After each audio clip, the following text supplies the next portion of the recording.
575 టీఎంసీలు కృష్ణా జలాలు తెలంగాణకు రావాల్సి ఉంటే వాటా ప్రకారము 299 టీఎంసీలకే కేసీఆర్ గారు ఏ విధంగా సంతకం చెప్పి పెట్టిండు, ఏ విధంగా ఒప్పుకున్నారు?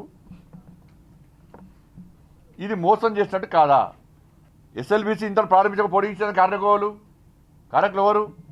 కాబట్టి కృష్ణా జల విషయంలో ఆ ప్రాంతానికి, ఆ ప్రాంత ప్రజలకు రెండు పార్టీలు క్షమాపణ చెప్పాలి. వీళ్ళిద్దర మోసం చేసాం. ఎప్పుడు రాష్ట్రంలో అధికారం లేవు. మేము కేంద్రంలో 2 రాష్ట్రాలకు న్యాయం చేయాలని చూసినాం. కానీ ఈ రాష్ట్రం అప్పుడు ఉన్నట్టు ఇక్కడ ఉన్నట్టు కేసీఆరే ఆంధ్ర నాయకులతో కుమ్మకై తెలంగాణకు అన్యాయం చేసిండు. తెలంగాణకు అన్యాయం చేసిన నీళ్ళ విషయంలో తెలంగాణకు అన్యాయం చేసిన మొట్టమొదటి ద్రోహి కేసీఆర్. ఇవాళ మళ్ళీ ఏం తెలియనట్టు, నంగనాథ్లకి ఏం తెలియనట్టు మళ్ళీ ఇవాళ కృష్ణా జలాల విషయంలో ప్రజల దృష్టి మళ్లించే ప్రయత్నం చేస్తే 2 పార్టీలు ప్రధాన పాత్ర పోషించాలి. 2 పార్టీలు ప్రధాన బాధ్యత వహించాలి. తెలివి ఉండాలి, సోవింటే కదా కేఆర్ ఎంపీతో ఆపాలి కదా. ఆడ 10 ఏళ్ల నుంచి వెళ్ళి దుర్మార్గంగా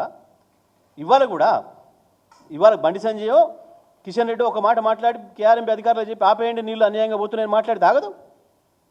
ఏం పని చేస్తున్నాం మరి? 9 మంది ఎంపీలు మీరున్నారు, 2 మంత్రులు ఉన్నారు. ఇక్కడ కేంద్రం మీ చేతిలో ఉంది, ఎందుకు ఆపడం లేదు? అవి మనమేం తెలుసు, అవి మన వాటా నీళ్ళని తెలుసు, ఆంధ్రప్రదేశ్ వాటా పూర్తిగా వాడేసుకుందనే సంగతి తెలుసు. ఎందుకు మాట్లాడటం లేదు? ఎందుకు మాట్లాడతాడు? బుద్ధి ఉండాలి కదా కొంచెం మనం మాట్లాడడానికి. ఏది వాగితే ఏది పడితే అది వాగుతా, నేను చెత్త మాటలు మాట్లాడతా అంటే సోయిండాలి మాట్లాడడానికి కొంచెమన్నా. నాకంటే పైనున్నోడి నువ్వు నీ చేతుల్లో పని చేయకుండా కేసీఆర్ వచ్చినాక మహబూబ్నగర్ జిల్లాలో వలసలు పెరిగినా తగ్గినా? నల్గొండలో కరువు పెరిగిందా పోయిందా? ఫ్లోరిన్ ఉన్నది పోయిందా?